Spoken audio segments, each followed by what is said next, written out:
Jones, your host for this evening's Tele Tuesday.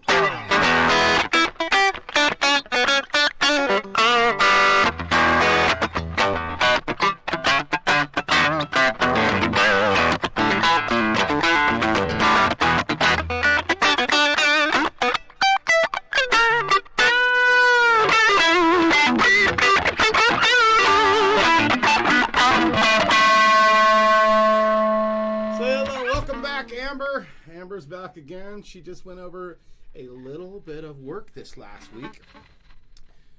Let's see, where are you guys at? Hey. Hi, guys. So this week we're going to probably be introducing a few guitars that you haven't seen. I got my boy Monty Ray, who might be joining in here. Okay, yeah, we got a lot of details to work out, but I don't know if he's in the chat. Let me check the chat here. I don't see anybody in the chat yet, but that's okay. We got a lot to go over today. Welcome again to all the people that might be watching. Tele Tuesday is about guitar-oriented stuff, and always going to be working on new stuff every week. Patches, tones, guitars, etc.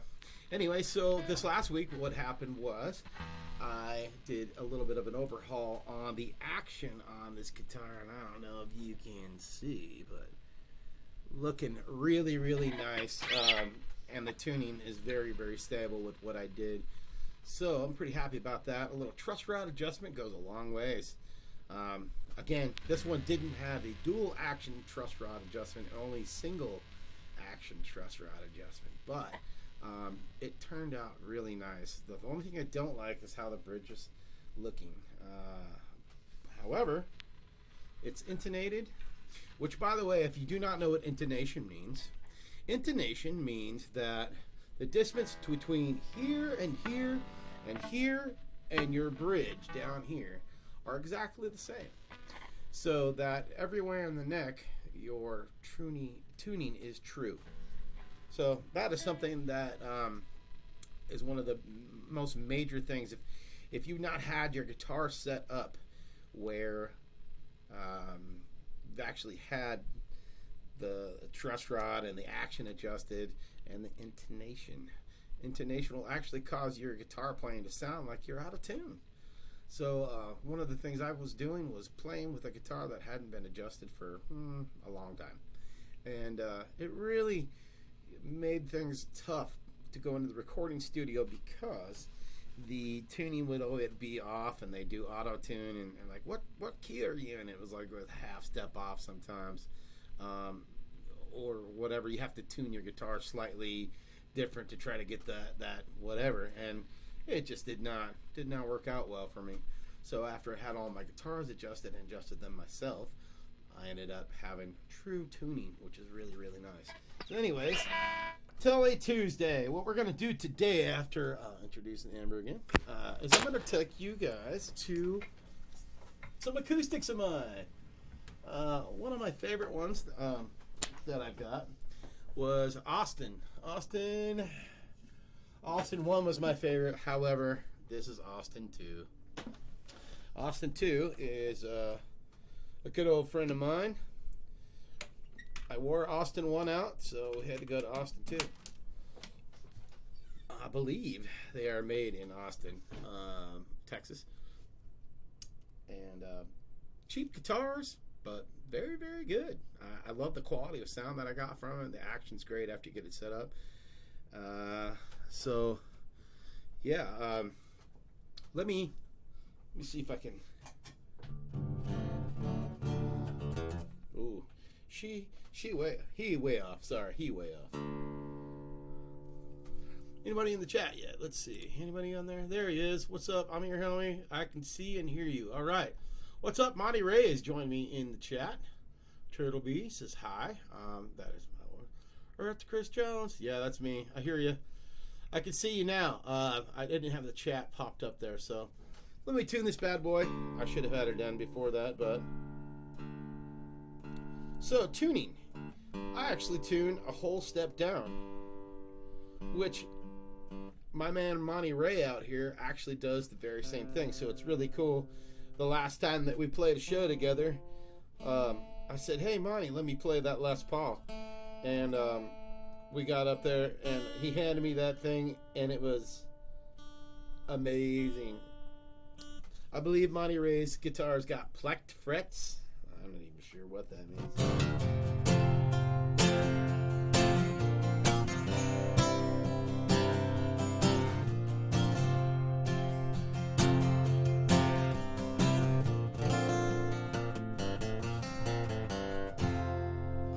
Just your basic old acoustic, but it's got a great sound for recording. Let's see here. Let me just kind of move this over to the side so I can see. Oh, there we go. I'm new at this. The streaming thing is new. So, again, I'm up for open comments. If you have things to say and share with me and the things that you would like to know about what I'm doing right now or in the future, just ask me a question, pop it in the chat. If you're following along, that's great. This is basic stuff right now. Every guitar player should know. So I will explain a little something about Austin 2. It was a great acoustic guitar, obviously. Worked great for a long time, and then I started modifying things because I needed certain sounds. In the studio, I wanted to do more. In live, I wanted to do more. So I popped in a JB59 pickup here in the middle position. I guess it would be your neck position. It is coil tappable, but I don't have it set that way. It is straight in humbucker mode, which is like a really bluesy rock guitar. It's pretty thick when I have it on. But I EQ it out, and it has a really good, it has a really good sound. So anyways, I'll let you guys hear a little.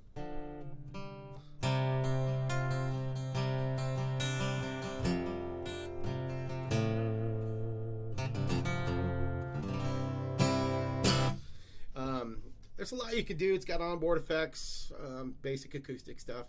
And then, of course, I have this for my magnetic pickup. And then down here, what I ended up doing was get a GR55 Roland. It's a synthesizer for guitar. And I can do all kinds of things MIDI with this and the GR55. So imagine playing acoustic guitar and then adding some strings. Let's see here. What strings do I use? Right now I use the coated Elixir strings. And they're the light gauge acoustic coated Elixir. And I really enjoy them for several reasons. Because they sound good until they pop, until they break. They sound pretty new. I could have my acoustic, I could have the acoustics equalizer down a little bit where it's not so high endy, but you can definitely hear some good stuff. There's that. Yeah, so I really do enjoy this acoustic, and then I will take you guys to another guitar.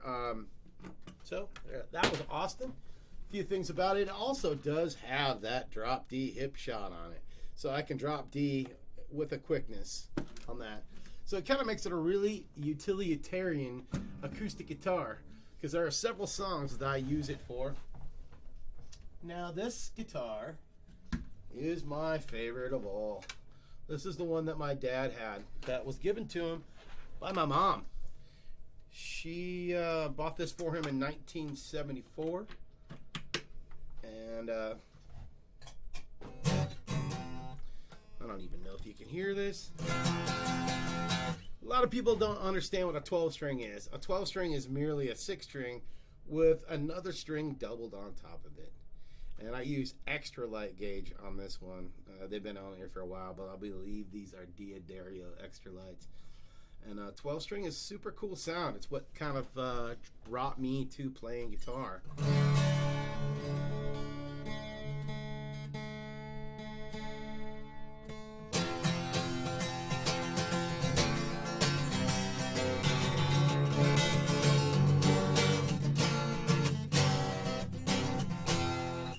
probably not in tune. There's 12 of them, so it's kind of a bitch to get in tune. But once you do, it's some super cool stuff.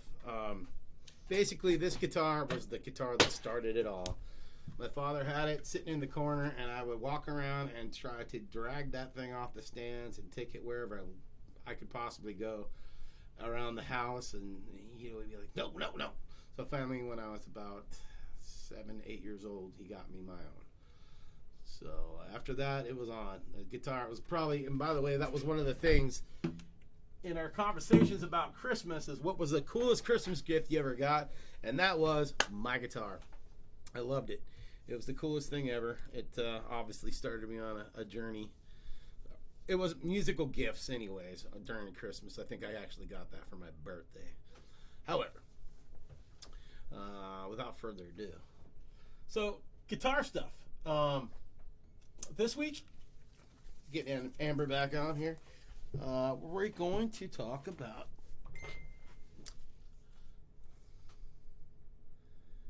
yes, that's a guitar I would run to a fire for. There's two things I'd be definitely grabbing out of this house. That's throwing my wife over one shoulder and grabbing that guitar on the other. And, well, I'd probably grab the dogs first, but you know how that goes. Anyways, man, there's so many cool things that I've learned about the Tele here recently. It's just a cool guitar. Am I even plugged in here?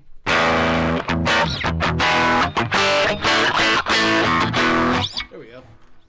A lot of great things that I learned about it. Tuning wise, it's super easy to tune down without having to restructure the entire setup of the guitar. So that's something I've learned. So you can, like I say, I play with Jessica Lynn Whitty on some showcases. Actually got one coming up here in Kansas. And I'm probably going to be taking Amber here. That's why I wanted to get it set up. And it's a great guitar because I play in standard with her, and in my band I play a whole step down. And all I have to do is turn the knobs without having to set up the guitar, the bridge, and all that other stuff. It's there. So that part is super cool. And I have another Tele as well that obviously it's the same thing. So they're just utilitarian guitars, very, very good. They got a lot of different sounds you can offer. I'm going to take you on now to my guitar tone that I have set up.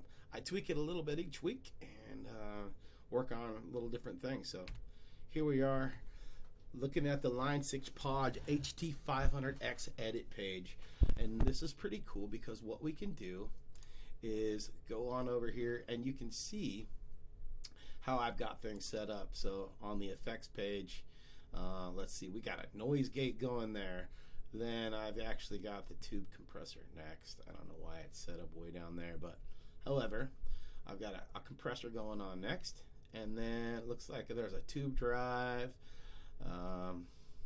classic distortion, volume pedal, and there's a bi-amp set up here. So it's a left and right amp. And those amps right there are the black face double vibe, about 22% on the drive.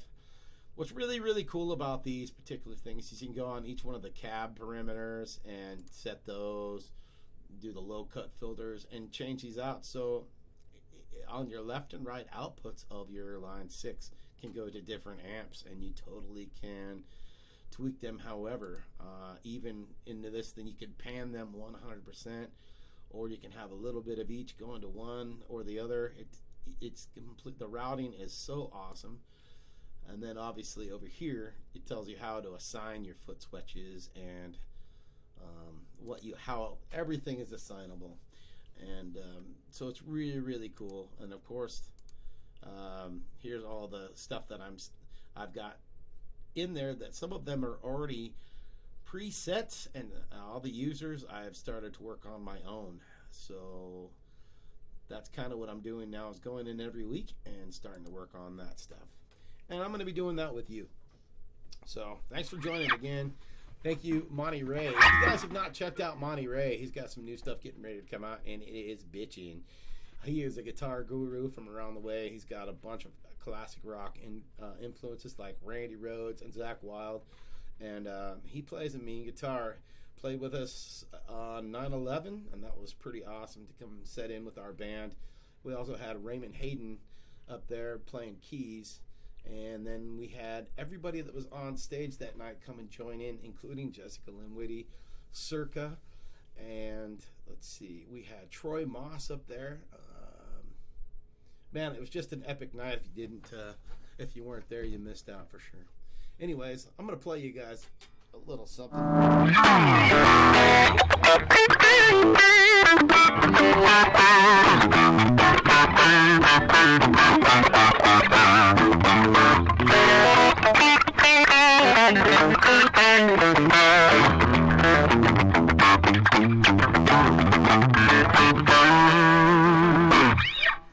Like these guitars, like I said, if you have any questions, man, let me know.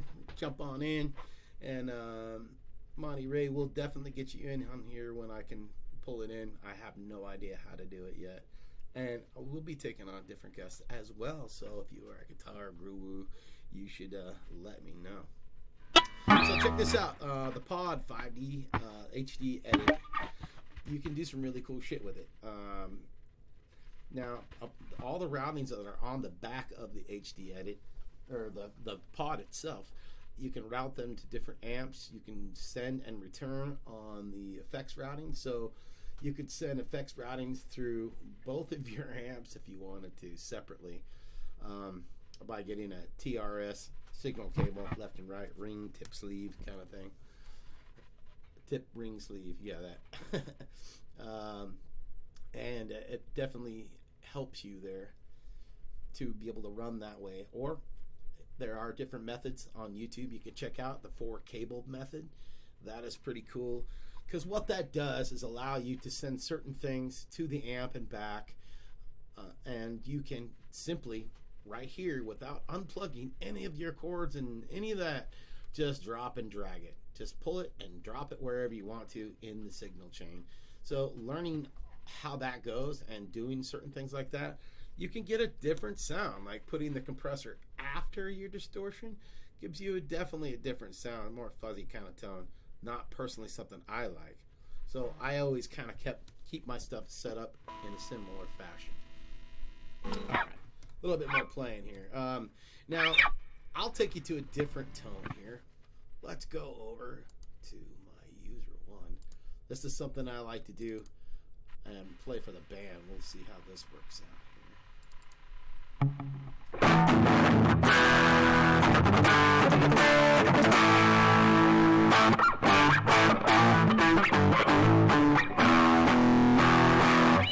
Alright, I believe I'm in there. Am I in there?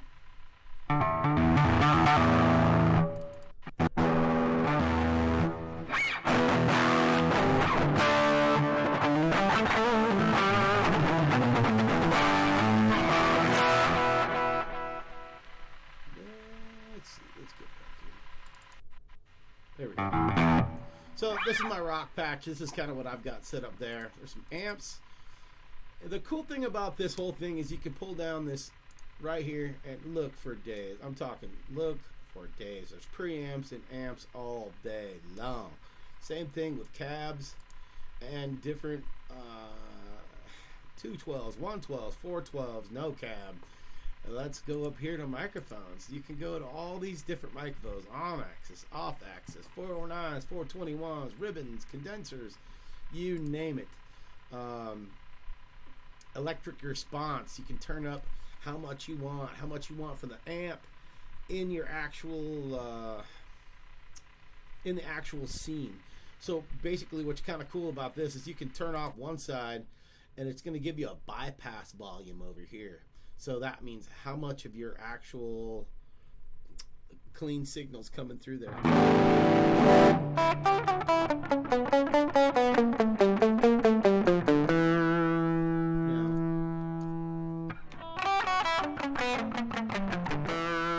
So that's one kind of cool thing that's cool about that. So you can kind of test those things out and change your amps up and have all kinds of fun with it. I think at this point This particular program is, you can just get almost anything you want out of it. And I'm learning now to control certain things like, let's see here. Let's go back to this. This will give you, hopefully, there we go. Let's go to here. This is pretty cool because what I did was put my volume pedal, I assigned it to the mix of my delay, so I can have it down to a very minimum all the way up. So it is pretty neat the way. Now listen.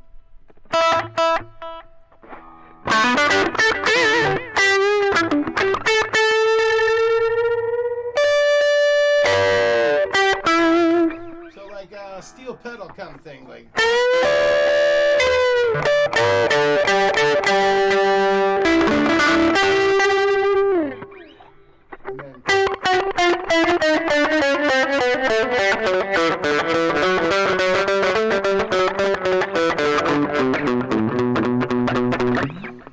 Just using my volume pedal, you can get all really kind of cool effects with that.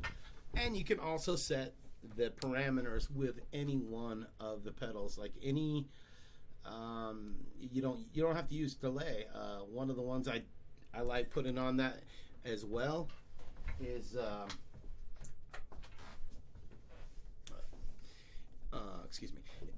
is putting on the reverb effect. And when you assign that to the reverb effect and do the mix to that, you can do really, really long, like putting on the cave and then assigning the pedal to the mix.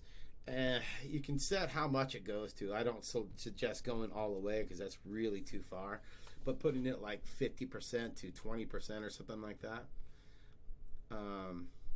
It's a really cool effect. You can add like, it just adds some really cool like volume swells. You can get like whale sounds and all good stuff like that, depending on what you're going for, how you express it. Also, you can assign that to different models, so that's kind of fun. Anything up there that it's totally assignable, so that is really fun. I want to thank you guys just so much for joining in today. I know a few of you are listening in, trying to join in with the fun, and it is snowing up here in Washington, so some of our signals going in and out here and there, and that part kind of sucks. But I do appreciate you guys joining in. I got a song coming up pretty soon, but I'm going to play just a little bit of it for you. I hope you like it here. Check it out.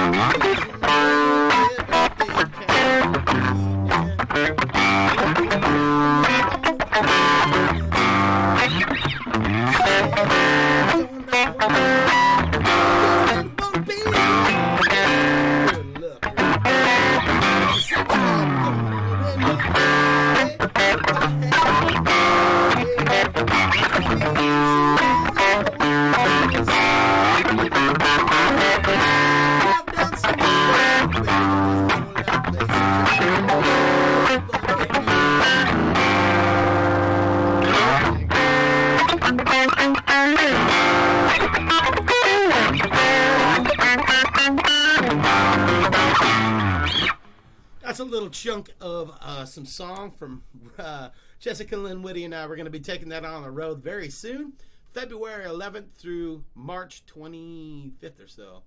And then we'll be back here for Auburn Theater gig March 26th. Watch her and her band, including myself, get up there and kick some serious ass.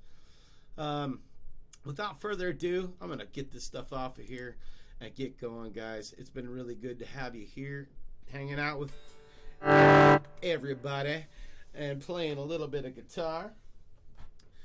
We're going to get more in depth on certain things. I just wanted to give a quick introduction to some of my guitars and keep you guys abreast of the situation. More stuff coming at you soon. For more information on all the tour and how you can help and be a part of it and live vicariously through us, is go to www.chrisjonesband.com or redneckfiles.com and learn more information about it.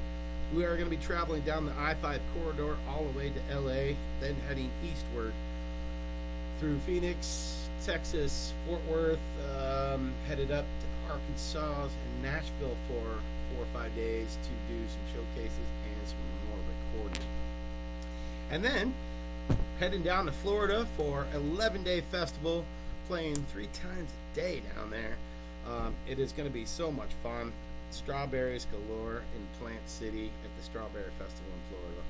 That is the 3rd through the 13th of March. And then after that, we will be heading towards North Carolina for a quick stop in to see our guys at MMR, Music Mafia Radio, Cause and Fitty. God bless you guys. And hopefully see them play a show. And then we're going to be making our way back home because, let's face it, you can't be on tour forever. You got to get back here and keep on keeping on, make more music with the Chris Jones Band. And we have some more stuff coming out for you, some music coming out for you very shortly. And it's going to be really good.